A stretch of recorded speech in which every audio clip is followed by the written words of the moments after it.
She's bleeding heavily from her stomach. I notice the knife. Roz, listen to me. You need to stay still, sweetheart, until I can get some help here. It hurts. I know you're in pain, honey. I know. The woman had been stabbed multiple times, but what the police didn't realize was that the attacker was far more dangerous than they could imagine.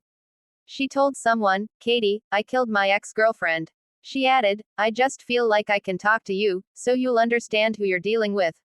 As the search for the killer begins, it quickly turns into a dangerous pursuit, pushing officers to their limits and ending in brutal violence. On the morning of December 10, 2018, police in Conyers, Georgia, receive a call from a bloody crime scene.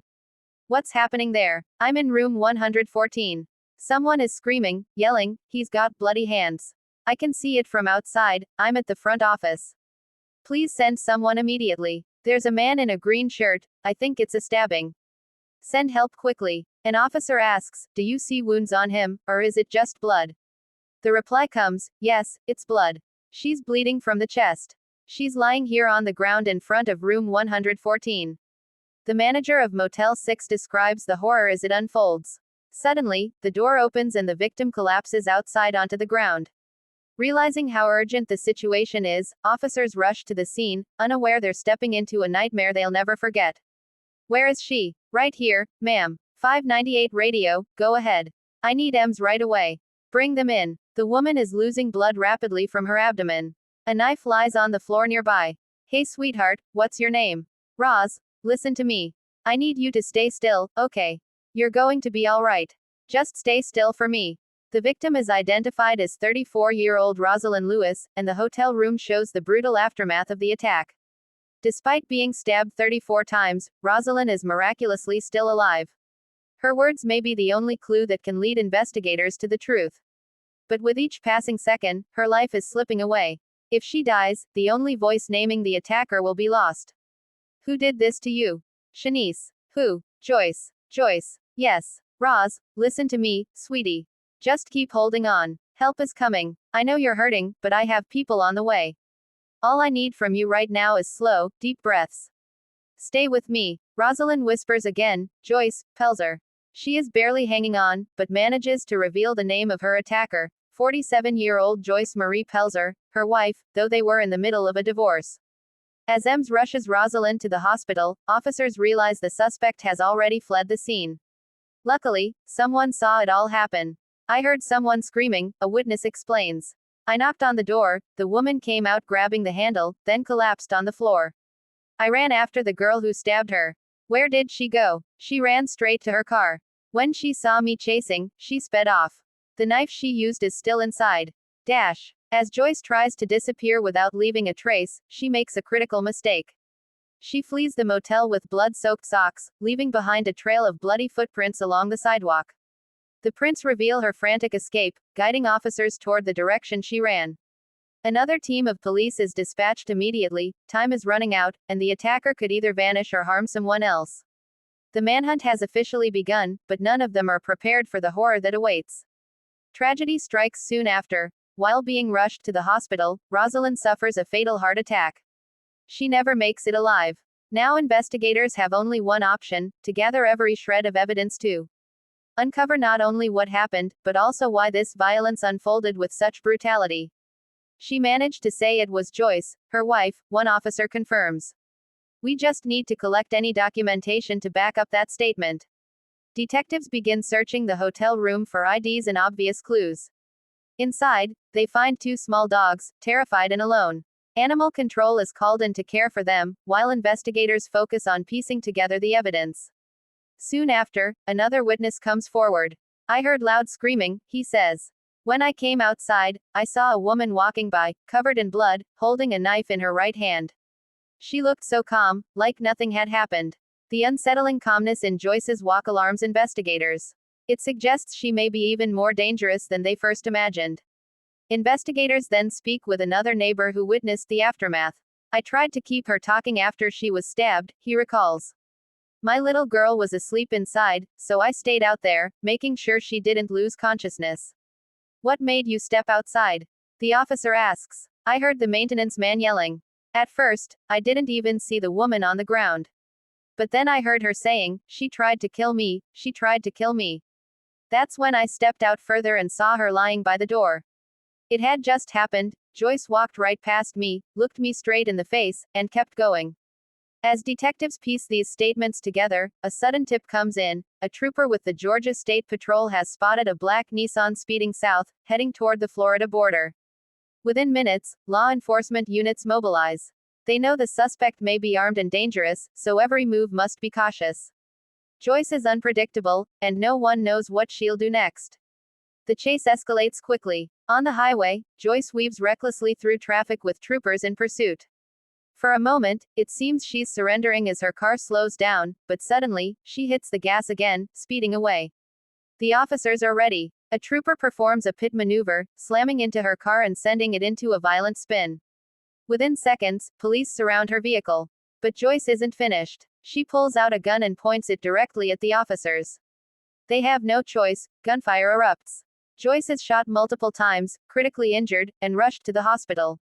The investigation, however, is only beginning. What police soon uncover will reveal an even darker truth about Joyce Pelzer. As investigators search Joyce's vehicle, they uncover disturbing evidence. Inside, they find bloody clothes, a beer case soaked in blood, handwritten notes, a torn photograph, and a knife believed to be the weapon used against Rosalind. The search doesn't stop there. Detectives also locate a storage unit tied to Joyce. Inside, they discover more chilling items, including a book titled, What I Do for Love, its cover showing a figure holding a knife. Meanwhile, motel CCTV footage provides shocking revelations. It shows Joyce arriving at the motel 2 days earlier. The following day, cameras capture Rosalind walking down the hallway, unaware she's walking straight toward her death. The footage confirms this wasn't a sudden outburst, it had been building up for some time. Investigators then learn of a troubling incident from August 2018. Rosalind had already reported feeling unsafe around Joyce. My wife is in town, Rosalind had told police back then. She threatened me a few weeks ago. I left her after finding out she was cheating. She told me she hated me and said she'd kill me. It was the beginning of Joyce's terrifying pattern. After Rosalind left Atlanta to escape the toxic relationship, she thought she was safe. But Joyce refused to let her go. When Rosalind returned, the nightmare resumed. She recalled a night at the casino. Joyce begged to see me. I refused, but she showed up anyway, begging for another chance. I was tired, so I let her stay the night. While I slept, she went through my bags and stole my passport, maybe to stop me from leaving the country. The next morning, when I told her again our marriage was over, she snapped. She put her hand behind my back and said, "Do you know I could kill you and your family right now?" Rosalind had no idea that this terrifying warning was only the beginning, and that Joyce's threats would eventually become reality. With the couple's troubled history now clear, detectives continue digging deeper. They soon uncover what happened on Rosalind's final night. The CCTV footage shows Rosalind walking into the motel room to confront Joyce, who was there to meet another woman. Moments later, faint movement is seen behind the curtains, likely the very moment Joyce launched her attack. Seconds later, Rosalind's arm appears in the doorway, desperately reaching for help. Meanwhile, Joyce flees through the driveway, leaving her wife bleeding to death. Though Rosalind didn't survive, Joyce would still have to face justice. After recovering from her injuries, she is taken into custody for questioning. But detectives wonder, was Joyce's obsession with Rosalind the only reason behind the murder, or was there something more sinister? During interrogation, Joyce appears frail and confused, but officers quickly realize she's more aware than she lets on. "I just don't understand, I don't even sound like myself," Joyce mutters. "You sound fine," the investigator assures her. "Very clear. I can understand you. Do I sound weird to you?" "No, you sound normal." But as soon as the conversation edges toward a confession, Joyce suddenly claims she can't hear. "Do you understand your rights?" The officer asks. I can't hear you. You've been responding, Joyce. You said you wanted to talk. I'm hurting, so bad." When told she has 2 warrants, one for aggravated assault and one for murder, Joyce asks, "Murder for who?" The detective replies, "I think you already know." Joyce then hesitates. She doesn't confess, but investigators are confident the evidence against her is overwhelming. But then, a far darker truth comes to light. Rosalind wasn't Joyce's only victim. As detectives dig deeper, they uncover a chilling revelation: Joyce had confessed to killing before. Around late 2018, Joyce was dating a woman named Katie Long. During one of their conversations, Joyce suddenly grew quiet. Katie asked what was wrong, and Joyce replied, "I need to tell you something, I knocked off my ex-girlfriend." Shocked, Katie asked who she meant. Joyce answered, "Chandel. Katie, I killed my ex-girlfriend. I just felt like I had to tell you, so you know who you're dealing with. I'm not a good person." The confession pointed investigators back to September 25, 2011, when Joyce's ex-partner, 38-year-old Chandel McLeod, had been reported missing. Chandel wasn't just Joyce's first girlfriend, she was also Joyce's first victim. Their relationship had been abusive from the start, filled with threats and violence. When Chandel finally ended things, Joyce spiraled. One night, Joyce stormed into her house, taking everything: furniture, fixtures, even the toilet seats. Chandel was left with nothing but an air mattress to sleep on. But the nightmare didn't end there. Chandel once awoke in the middle of the night to find Joyce standing over her, holding a knife. Joyce threatened her, "If I can't have you, nobody will."